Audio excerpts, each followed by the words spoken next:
시청자 여러분 안녕하십니까. 지금부터 전학현의 안보정도를 시작하겠습니다. 여러분들 뭐 아시는 분은 아시겠지만은요, 제가 이 소식을 전해드리지 않을 수 없네요.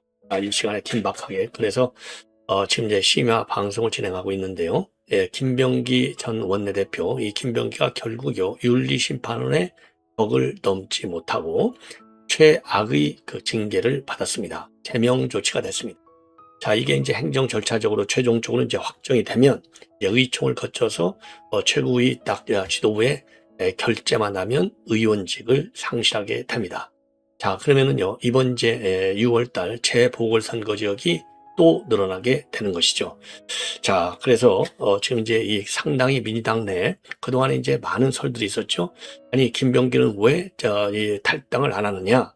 그래서 이게 국정원 출신이기 때문에 녹음도 많이 한다. 그리고 김병기가 항상 핸드폰 2개를 반드시 갖고 다닌다.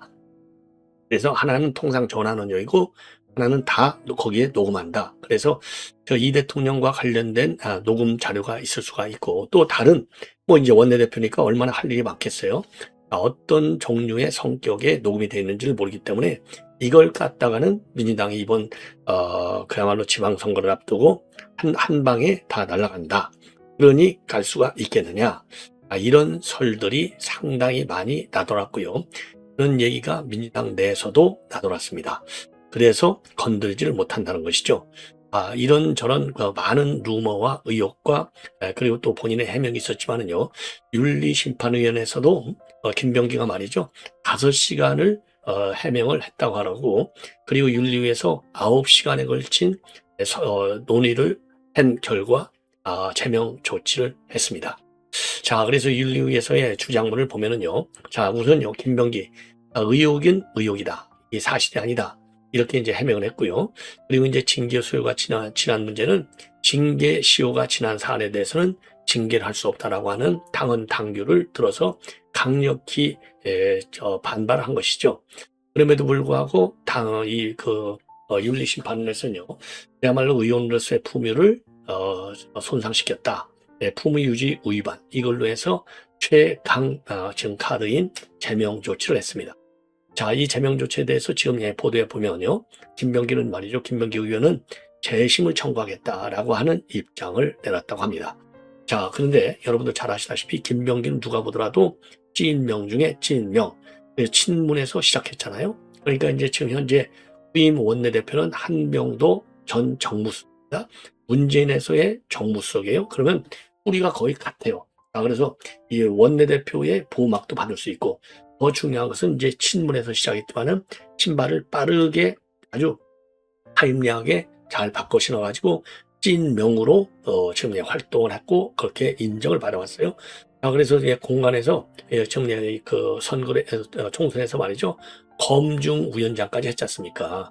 근데 이제 지금 이렇게 보니까 검증위원장 하고 이런 것들이 결국은요, 복이 돼서 이번에 날아 들어갑니다. 왜? 지금 이제 공천원금 의혹과 관련해서 구의원들 1,000만 원, 2,000만 원, 3,000만 원, 요게 말이죠, 이제 탄원서가 들어갔는데 결국 김현지 손을 거쳐서 어디로 갔느냐? 검증위원장한테 갔어요. 근데 검증위원장이 우연히도 누구냐? 바로 김병기라는 거죠. 이런 점들도 징계 시효가 지났다라고 하는 주장에도 불구하고 품위 위반, 유지 위반을 품위 유지를 위반했다. 이렇게 지금 언론을 내린 겁니다. 그래서 요 자세한 내용을 말씀드리겠는데, 우선요, 이와 관련해서 김병기 의원은 들어갈 때서부터 자신만만하게 들어갔지만은 나올 때도 뭐 그렇게 의기소침했다든가 심경의 변화를 일으켰다, 이런 말은 하나도 없고, 당당하게 그러니까 이제 설명을 한 것 같이 이제 언론 보도를 보면요, 그렇게 생각을 합니다. 그런데 상당히 불길한 조짐은 충분히 있었어요. 박수현 수석 대변이잖아요. 누구보다도 박수현 하면 뭐 청와대도 근무했고 경력이 화려해요. 그래서 박수현은 지금 현재는 이제 지금 이제 정청래 최측근이니까 수석 대변인이 됐는데, 뭐라고 했느냐? 제명도 불사할 가능성도 있다. 이렇게까지 내었고, 본인이 만약에 탈당을 안 한다든가 그러면은 윤리심판에서 제명 가능성까지도 전부 다 열어놓고 있다. 그런데 지금 보도를 보면은요, 윤리위에서도 여러 가지 카드를 갖다가 논의를 했지만, 정청래 대표가 말이죠, 만약에 윤리심판원에서 오늘 밤에 제명 조치를 하지 않으면 비상징계를 하겠다는 겁니다. 비상징계. 그러면 비상징계는 강선호보다 더 센 것이죠. 왜냐? 강선호는 지금 뭐 과거에 있던 의혹들은 그만두고 최근에는 이제 공천원금 1억 가지고 문제가 됐는데 김병기의 경우에는 13가지 의혹이 제기되고 있어요. 의혹이 제기됐어요. 그런데도 불구하고 지금 오늘 밤에도 보면요. TV조선에서 별도의 또 아빠 찬스, 차남 아빠 찬스가 TV조선에 단독 보도로 되고 있습니다. 그러면 지금 13건의 의혹이 제기됐는데 14건이에요. 그러면 차남 의혹의 경우에는요. 차남 의혹의 경우에는 어떤 의혹이냐? 이번에 이제 대선이 있었잖아요. 대선 캠프 요원으로 들어갔다는 겁니다. 자, 그러니까 이제 대선 캠프 요원으로 들어갔으면은 누가 보더라도 뭔가 신정부가 들었으면 또 한 자리 노리는 것이 아니냐라는 의혹을 갖지 않을 수가 없고, 그거는 또 지금 본인이 뭐 원내대표니까 무슨 자리인들 못 가겠습니까? 대한민국에. 예. 자, 이러다 보니까 이제 의혹을 뿌리를 내리고 있는 그런 상황이에요. 그러니까 이런 의혹이 계속 제기되고 있어서 지금 그동안에도 이제 의원들 분위기를 보면 말을 못해서 그렇지, 왜 실세니까 말을 못해서 그렇지 의원들이 부글부글 끓고 있고, 이렇게 가지고 내년이 아니죠. 이제 이번 지방선거에 이건 큰일 났다. 이런 우려와 그리고 이제 겉으로 표출되지 않는 요 불만과 분노, 이런 것들이 상당했다는 거 아니겠습니까? 이런 거를 알으니까 우선적으로는요, 이제 품위유지라고 하는 것도 큰 틀에서 이게 또 있지만, 또 하나의 큰 틀은 뭐냐? 지방선거에서 회복하기 어려운 그런 이 불리한 그런 선거 지금의 분위기를 지금 김병기 혼자서 만들어간다. 이거 국회의원들이 그러니까 지방선거에 나오는 의원들이 대부분 이제 광역단체장으로 많이 나가는데, 그리고 이제 광역단체장을 많이 먹으려고 하는데 이게 장애가 되는 거예요. 그래서 하나는 의원들 한 사람 한 사람이 당에서 이번 이제 지방선거 선거 공학적 측면에서 견디기가 어렵다. 이게 제일 큰 것 같아요. 자, 그리고 또 하나는 이제 경찰 수사벽을 과연 넘을 수가 있겠느냐. 오늘 또 먼저 도하 언론 보도를 보면 경찰이 너무나 봐주기 수사를 하는 것이 아니냐. 단적인 얘기가 말이죠. 강선호하고 김경을 조사하는데 여기는 흉내 내든 뭐든 간에 그래도 압수수색이라고 하는 틀을 갖췄지만은 김명기는 13개, 14개 의혹이 있는데도 단 한 건도 압수수색을 하지 않다. 여기에 대해서 지금 오늘 보니까 말이죠. 언론에서 야말로 진보 좌파 언론마저도 대내적으로 비판하고 있어요. 자, 그러면은 경찰 수사가 잘못된다? 그러면은 김병기 때문에 선거판도 흐려졌지만은, 석탄물이 됐지만은, 그럼 경찰이 만약에 제대로 수사를 하면 경찰이 평가를 많이 받지만은, 제대로 수사를 권력이 앞에서 경찰이 수사를 갖다가 좀 국민들의 의욕만큼 제기만큼 안 할 경우에는 그 불이 어디로 떨어지느냐? 결국은 또다시 선거판으로 붙고 또다시 이 대통령 그리고 당에도 간다는 거예요. 자, 그래서 기본적으로 가장 큰 이런 최악의 징계 조치를 받은 것은, 제명 조치를 받은 것은 지방선거가 가장 큰 원인이 됐다. 그래서 결론적으로 본다면은요, 건불 10년이라고 하는데 지금 이제 3선에 갔거든요. 그러니까 12년, 13년째죠. 건불 10년보다는 3년을 더 했지만은 참 여러 가지 측면에서, 저도 뭐 국정원에 있을 때, 굉장히 옆에서 지켜봤고요.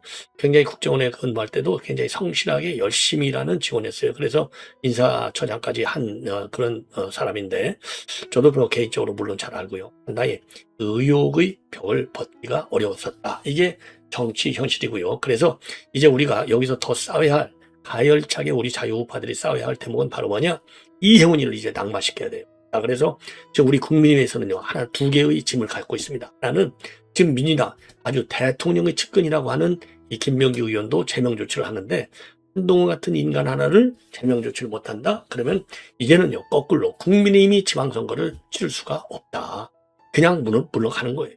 자, 한동훈 때문에 지금 우리도 훈이 지금 찐 팬들, 팬덤들, 이거 무서워하지 말라. 팬덤들이 만약에 한 10만이라고 가정해요. 무슨 지금 10만이 되겠습니까?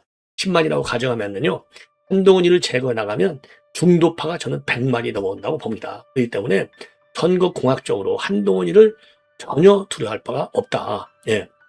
자, 그래서 지금 이 김병기 제명을 지금 한동훈 제명 카드로 좀 역이용하는 발상을 가져야 된다. 전혀 두려워하지 말아라. 한동훈이를 때려야 되고요. 다음 하나는 이제 이혜훈에 대한 칼을 우리 국민 여러분들께서 넣어야 됩니다. 지금 말이죠. 이해운이를 못 자르는 이유 중에 지금 그동안에도 여러 가지 이유가 나왔잖아요. 천거를 누가 했느냐서부터 시작해갖고 많은 이유들이 나왔는데 지금 중앙일보의 오늘 단독 보도를 보면은 지금 이해운이는요. 점을 누가 찍었느냐? 바로 이 대통령이 본인이 직접 찍었다는 겁니다. 그래서 민주당에서도 이거를 지금 딱 이 불가침 통역으로 보고 있다는 거예요. 대통령이 직접 찍었으니까. 예. 그래서 아무도 자르라고 못한다는 거예요. 그러면 대통령의 우위가 우위입니까? 국민이 우위입니까? 국민이 우위죠. 그거는 이 대통령이 이미 얘기했잖아요. 선출 권력이 임명 권력보다 앞선다 했잖아요. 선출 권력, 입법부, 그걸 누가 만들어주느냐? 국민이 만들어주는 겁니다.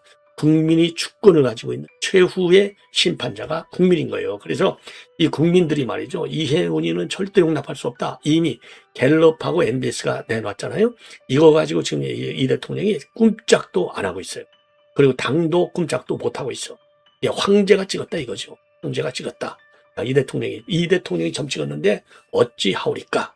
아니 그러면 강선호는 이 대통령이 점 안 찍었습니까? 그거를 누가 날렸어요? 김현지가 날렸다. 그래서 저는 김현지한테 말이죠. 당부의 말씀. 강선호 날린 이상의 강도와 신속성으로 이제는 이해운이를 날려라. 그러면은 김현지가 말이죠. 그동안에 많은 의혹을 받아왔고 비판을 받아왔는데 바로 김현지가 살아난다. 김현지가 살아나면 어떻게 되느냐? 이재명 대통령도 살아난다. 이렇게 봐요. 그래서 사느냐 죽느냐 이게 지방선거까지 간다. 특히 이해운이는요. 아들 병역 의혹까지 제기되고 있지 않습니까? 아들 병역 의혹. 본인은 그럴 역량도 없었고 그럴 여건도 아니었다고 얘기했지만은 그 말을 믿을 대한민국 국민이 어디가 있습니까? 자기 보좌관한테 말해요. 야! 이러면서 그 괴성. 저는요. 일생 살면서 말이죠. 이 정도 괴성은 제가 들어본 적이 없어요. 예, 제 주변에서. 야 하는 거 보셨죠? TV조선에서 단독으로 그 녹음 육성. 그러니까 그런 인간이 그게 인간이 탄을 쓰고 할 짓입니까? 그거 쓸어버려야죠. 그래서 이제는 국민의힘에서 말이죠. 이제 이름도 빨리 좀 바꿨으면 좋겠고, 그야말로 국민의 힘으로, 국민의 파워로 이해운이를 잘라냈을 게 여론을 압도적으로 해야 되고, 그 다음에 못 자르는 이유는요. 이재명이가 직접 피갑도 했지만 더 중요한 것은 이해운이의 이런 그 비판에도 불구하고 이 대통령에 대한 이재명에 대한 지지율의 변화가 없다는 겁니다. 오히려 올라가고 있다는 거예요. 이거 개딸들이 시키려고 이 난리를 치는 거겠죠. 이 좌파 성향의 여론조사 기관인데도 불구하고 지금 이해운이는 안 되겠다 하는데 그럼에도 불구하고 이 대통령의 지지율이 올라간다는 거예요. 그러니까 이 대통령이 지금 지방선거를 앞두고 본인의 지지도가 떨어져야 걱정을 하는데 걱정할 이유가 하나도 없다는 겁니다. 이 두 가지 때문에 이해운이를 못 자르고 있다라고 돼 있는데, 자, 조금 다시 한번 말씀드리죠. 우리 국민의힘에서는 이번 기회에 한동훈이를 마찬가지로 한동훈이 제명카드로 이 김병기 제명카드를 이기지 못하면 여론에서 밀린다. 이거 하나고요. 그 다음에 여론이 이렇게도 비등하는데도 이해운이 하나를 못 잘라내면 그것도 선거공학적으로 지방선거에서 굉장히 불리할 것이다. 이렇게 저는 판단을 합니다. 자, 그래서 반드시 잘라내야 돼요. 예. 그리고 말이죠. 썸네일에죠. 이 대통령이 이제 꼬리를 내렸다. 이렇게 되어 있는데, 저는 꼬리를 내렸을 때 정말 꼬리를 내는 거예요. 근데 이번 꼬리를 내는 것은 잘한 겁니다. 제가 그랬잖아요. 잘한 거는 잘한다고 얘기를 하겠다. 특히 외교안보 문제에 관해서는 제가 분명히 하겠다라고 말씀을 드렸어요. 자, 미국과 중요하다고 말만이라도 한 것도 제가 잘했다고 봅니다. 다만, 한미 관계에서는 말은 그렇게 하는데 행동이 뒷받침이 안 돼요. 그리고 쉐쉐 발언을 고쳐야 되는데 쉐쉐 발언을 못 고치고 있는 것. 이거는 여전히 우리 국민들, 우리 자유파 국민들께서 끝까지 이거는 지적을 해야 됩니다. 그런데 일본과의 중요성에 관해서는요. 이 대통령이 취임하고 나서 이제 액션으로 미국하고는 한미 관계 중요하면서 이게 액션, 외교 조치는 따르지 않고 있어요. 그러니까 말과 조치가 괴리가 있는 겁니다. 그런데 일본과의 관계에서는 말과 조치가 어느 정도는 한미 관계보다는 조금 따라가는 경향성을 보이고 있어요. 그래서 최소한도 지금 한일 관계는 나름대로 지금 잘 달릴 수 있는 가능성이 한미 관계보다는 크다. 그런 점에서 저는 꼬리를 내렸습니다. 그러니까 우리 우파들이 생각하는 한일 관계, 그리고 윤 대통령이 닦아놓은 한일 셔틀 외교의 복원, 요거를 그대로 따라가고 있잖아요. 그리고 이제 이 대통령이 자기 본인 입으로 윤 대통령이 그때 이제 외교 이니셔티브를 통해서 이 배상 문제를 아주 전격적으로 해결 방안을 만들어 놨잖아요. 그래서 지금 셔틀 외교가 복원된 거 아니겠습니까? 요 복원된 셔틀 외교의 틀을 지금 그대로 유지하겠다는 겁니다. 이걸 이제 NHK 인터뷰를 통해서 밝혔어요. 그래서 이 점에 대해서는요, 꼬리를 내렸지만은 잘 내린 꼬리다. 자, 이렇게 해서 꼬리를 팍팍 중요 국가 산업 정책 그리고 외교안보 정책에 대해서도 꼬리를 좀 많이 내릴 수 있도록 우리가 압박과 건전한 비판 그리고 대안을 제시해야 될 것이 아닌가 이렇게 판단이 들고요. 그리고 이제 중요한 것 중에 하나, 여러분들 강남역 뭐 자주 가시죠, 서울 시민들. 저도 뭐 강남역 자주 가는 사람 중에 한 사람인데 이게 지금 도하 언론에 해서 특필되고 있습니다. 강남역에 말이죠, 지금 무슨 일이 벌어지고 있느냐. 강남역에 가시면 여러분들 잘 아시다시피 대한민국 최고의 성형외과들, 그러니까 이제 성형수술하는데, 그 다음에는 이제 이 피부과, 미용 이런 거 아주 어마어마하게 병원들이 많아요. 자, 그래서 중년의 아줌마들이 20대, 30대 젊은 청년들이죠. 특히 여성들을 강제로 유인해가지고요, 피부 관리를 좀 받도록 유인 작전을 쓰고 있다고 합니다. 자, 그래서 거기 이제 끌려가면 말이죠, 거기서 이제 뭐 온갖 하여튼 유인이니까 별의별 이제 인센티브를 줘가지고 그 비싼 피부 미용을 받도록 한다는 거예요. 자, 그래서 무료 피부 관리 체험 이런 거를 믿기로 해서 젊은 여성들 들어가가지고 고액 결제를 요구하는 사례가 잇따르고 있다고 합니다. 자, 그래서 이게 말이죠, 지난 7일 날 트위터에 올라갔대요. 강남역 근처에서 피부관리 무료 체험을 권하면 무조건 지나쳐라. 이런 글이 빠르게 확산됐는데 이게 오늘 오후 조회수를 무려 300만 회 이상을 기록하고 있다고 합니다. 자, 그래서 이 X 계정에 올라온 글은요, 직접 경험담들을 올리고 있어요. 자, 그래서 강남역 일대에서 말이죠, 이 중년 여성들이 젊은 여성들에게 접근해서 이 피부 미용을 강제로 받도록 하는 거 절대적으로 거기에 끌려가지 말아라. 그래서 말이죠, 강하게 거부 의사를 밝히지 않으면 요 중년 아줌마들이 뭐 워낙 선수기 때문에 말을 잘해가지고 전부 꼬여서 넘어간다는 겁니다. 예, 그래서 조심하라라고 하는 요런 지금 뉴스가 말이죠, 도하 언론에 도배가 되고 있습니다. 예, 야, 그래서 이제 이 정도로 이제 말씀을 드리고요. 지금 이제 윤리심판원, 심판원의 이제 이 제명 결정과 관련해서 조금만 더 말씀을 드린다면, 지금 한동수 윤리심판원장, 이 한동수는 누구냐면요, 지금 이제 이 윤석열, 그러니까 윤 대통령의 징계에 추미애하고 같이 앞장서선 법무장관 추미애의 대검에서 한동수 그 당시 이제 이 감찰 담당 부장했었죠. 이 한동수가 윤리심판원을 원장을 지금 하고 있습니다. 그래서 진교시의 완성 여부, 사안의 중대성을 종합적으로 고려해서 이 김병기 사건에 대해서 제명 처분을 의견했다. 그리고 보도된 대로 대한항공 숙박권, 쿠팡, 그다음에 오찬 이런 것들이 포함되어 있고 공천 헌금 관련 의혹도 일부 포함됐다. 이렇게 입장을 밝히고 있습니다. 자, 그래서 오후 2시부터 9시간 동안 회의를 계속했다는 겁니다. 자, 그래서 이제 오늘 이제 제명 조치가 나오지 않으면 정청래는요, 최종적으로 긴급 최고위를 열어서 비상징계를 하려고까지 했다고 합니다. 자, 그래서 이제 굉장히 강하게 지금 정청래가 말이죠, 의견을 가지고 있었고, 그리고 정청래 대표도 그동안에 이제 비판을 받았어요. 아니, 강선우는 탈당시키고 왜 김병기에 대해서는 아무런 조치도 못하느냐, 이런 비판이 나왔는데 나중에 박수현 의원이 그건 해명을 했죠. 이 비공개리에 그래도 이제 원내대표니까 비공개리에 지금 강력히 진상조사를 하도록 윤리심판원에 지시를 했다, 이렇게 돼 있어가지고요, 그동안에 쭉 이제 보고를 받아왔겠죠. 예. 그리고 이제 김병기 의원의 경우는 5시간 동안 무고함을 강력히 필요했고, 민주당 당규 제7호 17조에 따라서 징계 사유가 발생한 날로부터 3년이 지나면 징계하지 못하고 징계 시효가 없는 것은 성범죄에 국한한다라고 규정되어 있기 때문에 이 규정을 가지고 강력하게 반발한 것으로 되어 있습니다. 그럼에도 불구하고 윤리심판원은 말이죠, 당헌 당규상 품위유지 의무에 위반했다. 징계 시효가 지나지 않은 나머지 의혹들로도 충분히 제명이 가능하다. 자, 이렇게 입장을 내놨습니다.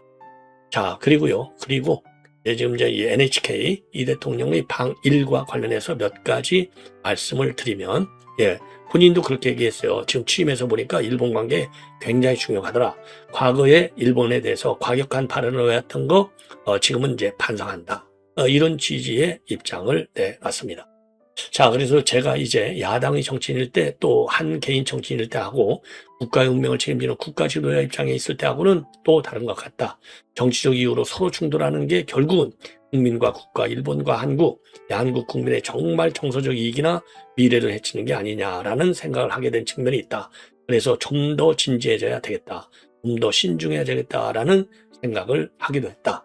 그러니까 완전히 꼬리를 내렸어요. 이제 우리하고 비슷한 생각을 갖게 됐습니다. 정말 다행이고요. 그런 측면에서 건강한 비판은 앞으로도 계속되어야 한다라고 판단을 합니다. 자, 그래서 선입관으로는 매우 강경한 이 다카이치 사나의 다카이치 사나의 총리에 대해서는요. 선입관으로는 매우 강경한, 특히 우리 대한국 관계에서 보수적 입장을 취하고 있다고 알려져 있지만 직접 만나본 바에 의하면 매우 인간적이고 또 에너제틱한 열정 넘치는 분이었다는 생각이 든다. 저도 특별한 정치적 인연이나 후광 없이 이 자리에 왔다. 우리 총리께서도 자수성가한 정말 특별한 후광 없이 정치적으로 성공한 분이어서 공감하는 바가 많다. 그리고 한일 관계 관련해서는요, 앞마당을 함께 쓰는 이웃으로 정의하면서 미래지향적 협력을 강조하고 있습니다. 그리고 K-팝 이런 것도 굉장히 강하고요. 그래서 이번 13, 14일 날 이 한일 정상회담은요, 요 다카이치 총리의 고향인 나라에서 갖게 되는 겁니다. 예.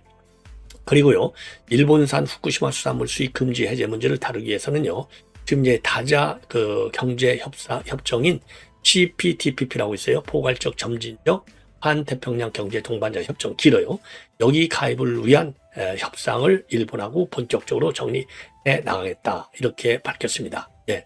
이거는요, 2018년도에 출범한 다자 무역 협정인데 회원국은 일본, 캐나다, 호주 등 12개국이고 한국도 가입을 추진 중에 있습니다. 자, 이렇게 이제 입장을 내놨고요. 그리고 일북 간의 접촉은 지지한다. 이렇게 입장을 내놨습니다. 자, 그래서 전반적으로 이 대통령이 말이죠, 이 한일 관계 나름대로 냉정하게 지금 현실을 인정하고 있다라고 하는 측면에서 저는 천만다행이다. 자, 이렇게 판단을 합니다. 예. 시청자 여러분, 이렇게 해서 말이죠, 이 본 방송은 마치도록 하겠습니다. 많이 고맙습니다.